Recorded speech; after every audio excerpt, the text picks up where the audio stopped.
Let the best guys with the best talent, the best content, let them go for it. If they do the damn thing and they get the views and make the money and have the content, let them win. What's to say that your book is not just a ripoff of other books? And they mentioned Roger Currie. No one. Because I'm not Alan Roger Currie. I'm me. Alan Roger Currie will be mentioned in the book. He'll get proper attribution, unlike Alpha Male Strategies, who did do a straight up plagiarization of his work. He did. I know because I read the book. Yeah. Not only did I read the book, but I also have a literary assistant who did a literary review before I read the book. And I did that on purpose because I wanted my assistant to be completely objective in doing their work. And they even pointed out that the man straight ripped Alan Roger Currie. So for anybody out there that has concerns along these lines, you need to take it to Alpha Male Strategies, not me. Right, right. My book is different from all the other Black love, books, relationships and all the rest of it. I've studied them all.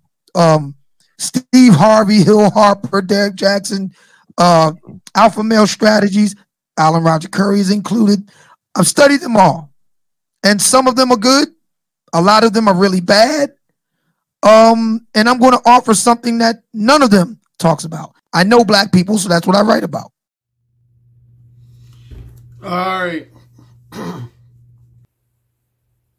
yeah, there's a lot of Johnny-come-latelys, man. See, I've had a passion for giving guys dating advice since the mid to late 1980s. My brother will testify to that. A lot of my close friends and fraternity brothers will testify to that.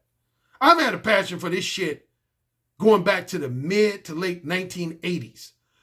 There's a lot of other motherfuckers out here in society and in the manosphere. They weren't thinking about being no dating coach 5 years ago, 3 years ago, 8 years ago. Because if they was, they would have did the shit. Period. Like Alpha Male Strategy. He didn't become a dating coach until January of 2018. Why did it take him so long if he has a true passion for the shit? Why did it take him so long? Again, Kevin, he started out as an image and style consultant. Now he looked like he's trying to give dating advice. Why wasn't he doing that 5 years ago? I paid my dues, man. I paid my dues. I've spoken internationally. I've been on national TV. I paid my dues. I got a Wikipedia page. Name another man's dating coach that's on Wikipedia. I'll wait. I'll wait.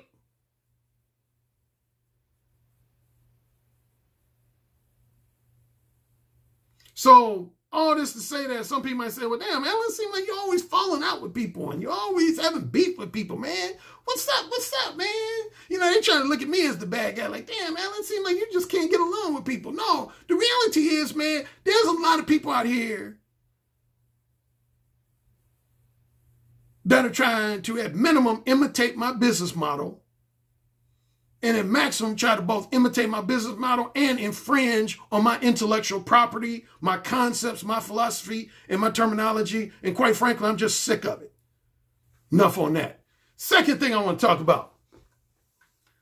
In the last week or so, I've had some people suggest that, make little comments, nothing real too detailed, but make little snide comments to the fact, like when I was Gab was interviewing me, somebody wrote a comment to the effect of, yeah, Alan Roger Currie, he seems to be a pretty good dating coach, but I don't think he serves the needs of Black men as well as some other guys do.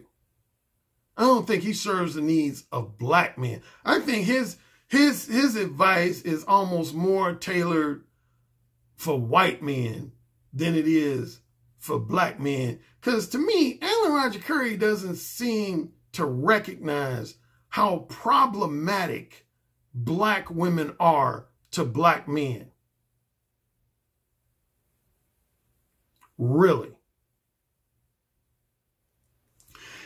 Insert dog face here.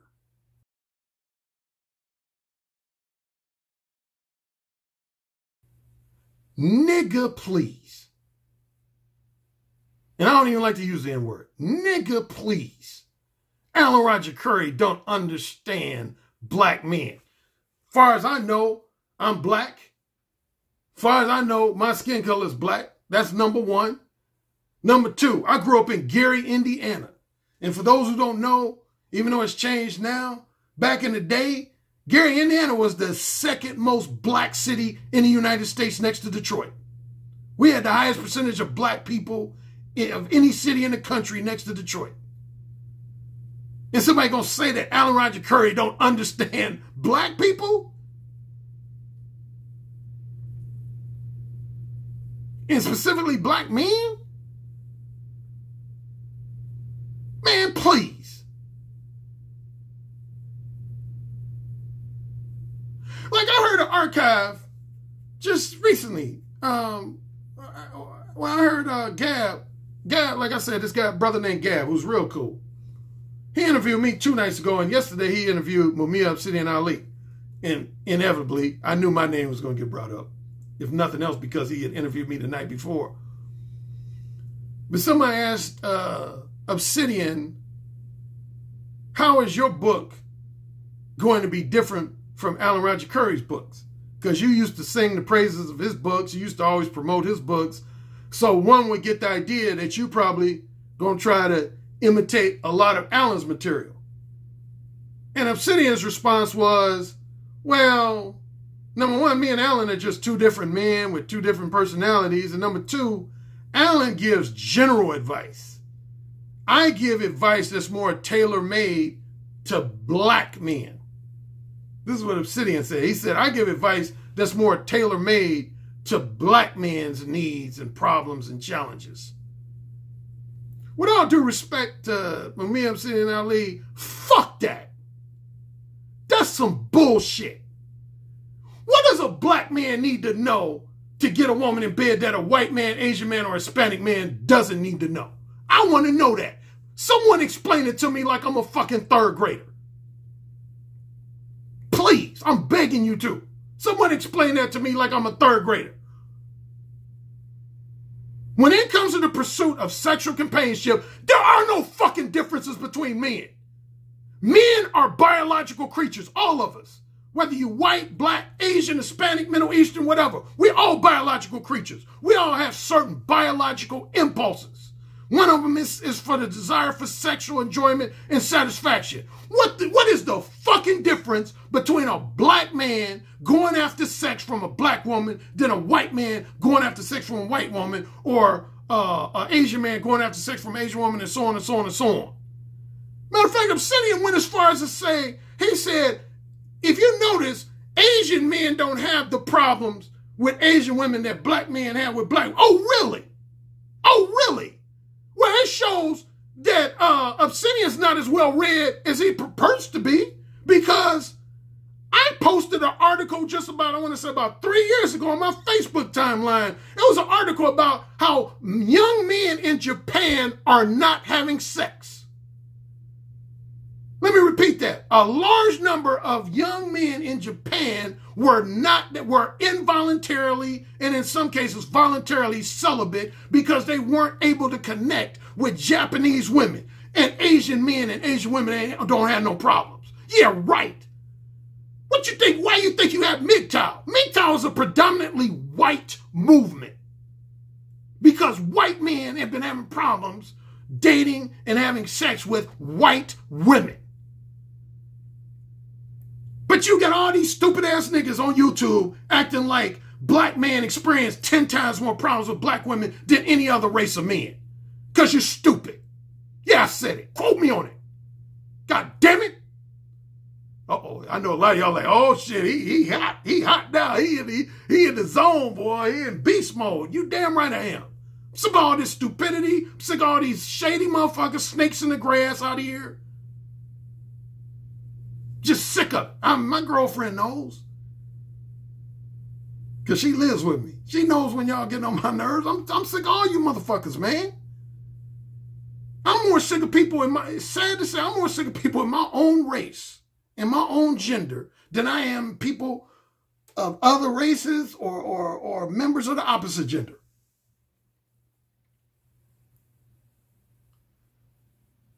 they ain't. Black women are not more problematic for black men than white women are for white men, or Asian women are for Asian men, or Hispanic women are for Hispanic men. That's bullshit. Any woman's gonna be problematic if she ain't attracted to your fucking ass. Period. End of story. If a woman ain't attracted to you, she gonna give you problems. Well, at minimum, the first thing she gonna do, if she's a rejecter, is she just gonna simply ignore your ass. And that's why a lot of you guys are complaining on YouTube, because black women are rejecting you and or ignoring you. So that's problem number one. Number one, when women are not attracted to you sexually, physically and sexually, they're going to ignore you, or if you try to hit on them, they're going to reject you. That falls under my archetype of the rejecter. Then the second archetype of women who are not going to be interested in you is women who are not interested in sharing your company romantically or sharing your company sexually, but they are interested in sharing your company platonically so that they can exploit your non-sexual time, attention, and companionship, and exploit your financial resources and material possessions. And in the long run, those manipulative time wasters are going to cause you problems because they're not attracted to you. That is not a black man problem. That is not a black man problem. That is a heterosexual man problem. I serve the needs of single heterosexual men.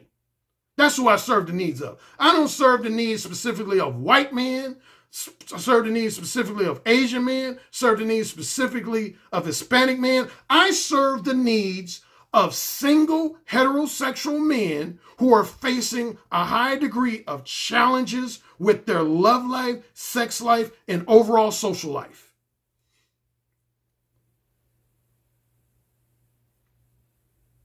And I'm damn good at it. That's why I'm on Wikipedia and these other cats are not. Because even mainstream media recognize that Alan Roger Currie is the man when it comes to this type of advice. If you as bad as me, how come you ain't on Wikipedia? How come you ain't never been on national television? How come you ain't had a slew of broadcast radio interviews like me?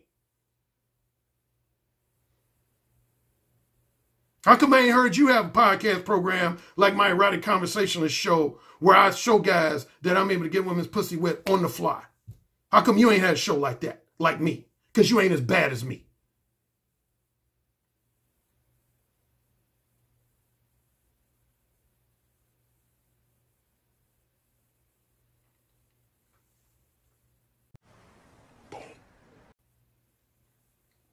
There are more differences between women, and I pointed this out in at least one other video, if not 2 or 3 other videos. There are actually more differences between women as it relates to socioeconomic class than it does race. Most of the problems you're experiencing, if you are experiencing a lot of problems from women, it ain't got nothing to do with the color of their skin. It has very little, if anything, to do with the color of their skin. It has to do with their family background, number one. I'll start with the relationship with their mother, relationship with their father, even to a lesser extent, relationship with their siblings. That's a starting point. That's where I always start at when I want to examine somebody, male or female. First starting point is, what is their family background? Did they have good relationships with their mother, father, and siblings, or did they have dysfunctional relationships? Like Muhammad Obsidian Ali is somebody who is publicly acknowledged. He had a dysfunctional relationship with his mother and sisters to the point where he didn't speak to him for 10 years. That tells you everything you need to know about Muhammad Obsidian Ali, as well as a lot of other guys on YouTube. They had dysfunctional relationships. I didn't have a dysfunctional relationship with my mother or my father or my brother. That's the number one thing you got to look at. What is your family background? Number 2, what's your social environment? What kind of socioeconomic background did you come from? Lower class, lower socioeconomic class, middle class, upper middle class, wealthy? That plays a large part in how men relate to women and how women relate to men.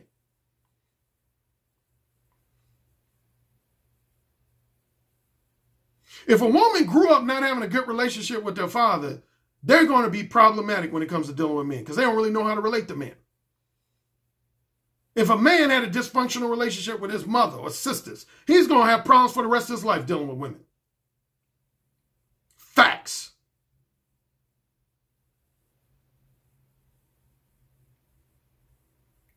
You will find, I've said this before, you will find if you take a highly college-educated black person and put them in a room with a highly college-educated white person or Asian person or Hispanic person, their behavior is going to be more similar to each other than it is different.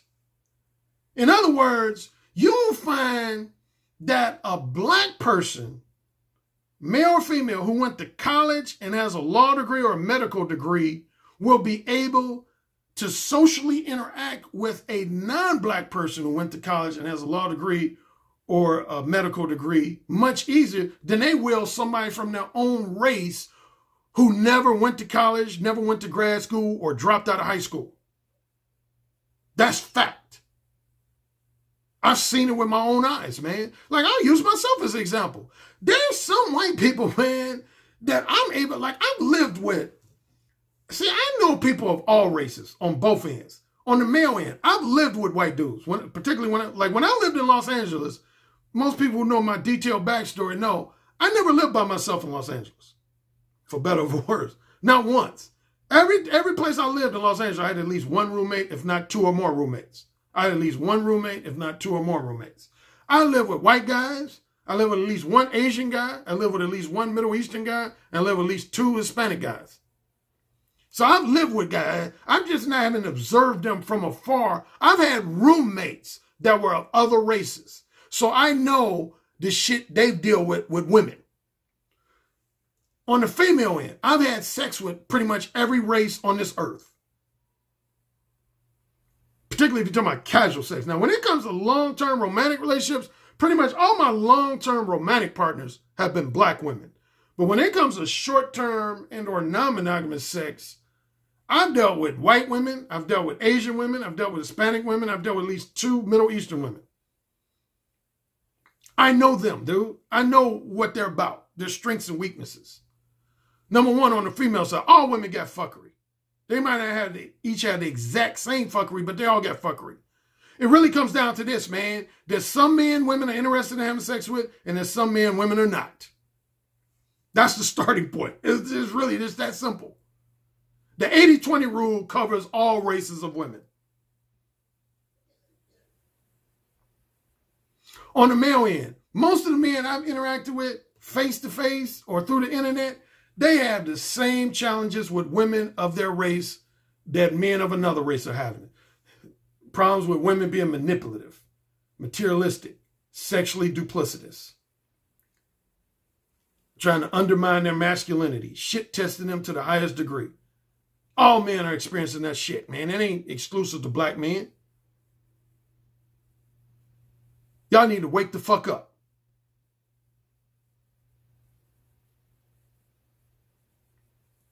Problem ain't women's skin color. In most cases, the problem is you. The person you look at in the mirror every day. All your problems come from you. Guess what? When you die, all your problems gonna stop. Because you take it away from the earth. All your problems gonna stop.